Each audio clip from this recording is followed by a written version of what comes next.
I get a lot of people asking if they can come and tour my yard, and I'm not able to do that much anymore, so I wanted to do a few videos to show you some of the highlights of the homestead.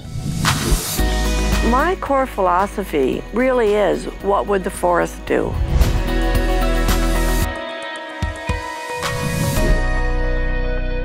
First thing you're going to notice is there's a big difference between me and my neighbor. Luckily, my neighbors are fabulous, and they share with me and don't complain. The first thing you're going to see is Chaya, and in fact, a lot of people driving up don't know that there's a house back here. This is one variation of Chaya, and I like this variation because it attracts a lot of pollinators.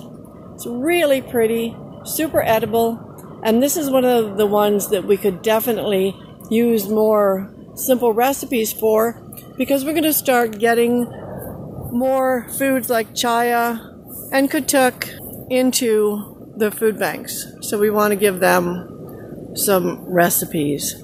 On this side, we also have Barbados Cherry, and she's struggling a little bit because she's not getting a whole bunch of sun here, but she's still managing to produce now and then. Somebody's chewing on her leaves, and I know a lot of you get all excited when you see damage on your leaves, and I just figured the plant can figure it out herself, and she's doing a pretty good job of that. Over here, I have what I know as Australian beach cherry. There's another name for it, I can't remember. They're not very flavorful, but they're good. When you have a Barbados cherry, you're used to this real burst of flavor. This is a little more subtle, but it's still yummy. Here's more of the cucamelon everywhere. Over here I have 3 little papaya plants that were donated to Tree Amigos, who donated them to our food bank garden. These will probably go partially in the banana circle at Hope Outreach, and probably one of them will go over to the Davie Community Garden. You can see Tithonia, lots and lots of cassava, and you can see, I love when you can see the little cucumbers dancing in the wind. You know I'm going to come back and eat those, right? Look at all the butterflies. Hello, butterfly. Here we also have lots of kutuk. Kutuk is another plant we want to get into the food gardens or the food banks because it is hugely prolific and it's magically delicious. Next to kutuk we have lemon bay. Lemon bay is fabulous. If you crush up the leaf and sniff it, it reminds me of lemon pledge. It makes a lovely tea. It's great in cooking, and because it's such an epic producer, I use it in my chicken coop and in my food cupboards to help keep pests away. Comfrey underneath the mamey. This, I believe, is millet, and that's just there because I feed the birds in the morning, and they're permaculture birds, so they plant their own food to make sure that they have food for the next time. And poor cinnamon tree. She is struggling a little bit because Asian wing bean was all up in her business, and I had to cut Asian wing bean back, and now cinnamon's feeling a little better. I am actively looking for someone who has done a process of cinnamon, because I would love to learn how to do that. This baby's ready to go. We can coppice her and process her, and it'll be wonderful.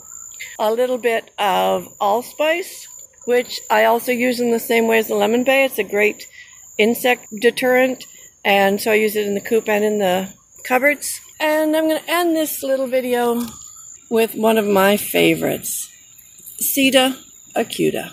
Sita is really interesting because she is not only a deep medicinal, but she has a lot of different sized leaves. So sometimes it's a little challenging because you might see these 2 leaves and think that they're from different plants. I don't know if I have 2 varieties or what, but Sita loves to come in different sizes. She's easy to identify.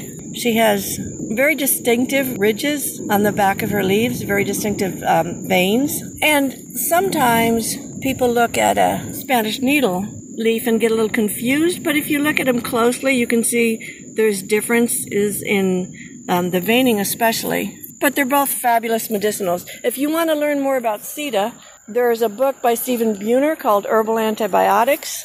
I like to just eat the leaves when I'm out here because they're yummy. But Sida is a weed that you probably curse all the time. It's also known as wireweed because it's super hard to pull out. But if you learn to love Sida, it's one of the #1 herbs for Lyme disease.